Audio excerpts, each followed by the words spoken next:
Sa iba pang mga balita, balikbansa na ang Philippine Madrigal Singers mula sa kanilang laban sa isang international singing competition sa Italy.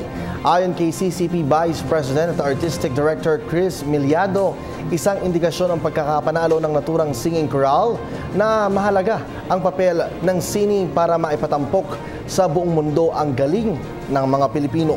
May karagdagang detalye si Dayan Querer. Dumating na sa Pilipinas ang The Philippine Madrigal Singers o kilala sa tawag na MADS. Inuwi ng grupo ang tropeo sa kanilang pagkapanalo sa 64th International Choral Competition na ginanap sa Arezzo, Italy.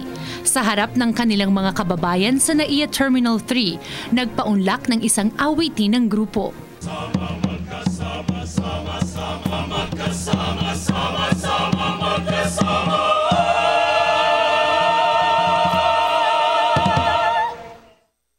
Ayon kay MADS member Joey Vargas, masayang-masaya sila na makabalik sa bansa. So pag uwi namin dito, we were excited to go home after a 3-month-long tour of Europe and then yung competition. So finally we're here. Bukod sa paglaban sa Arezzo, Italy, nagsagawa rin ng concert tour ang MADS sa Germany, Poland, Austria, France, Spain, Geneva at Kuwait. Aminado naman si Vargas na kinakabahan pero excited na rin ang MADS para sa paglaban nila sa European Grand Prix sa susunod na taon sa Tolosa, Spain. Excited, nervous.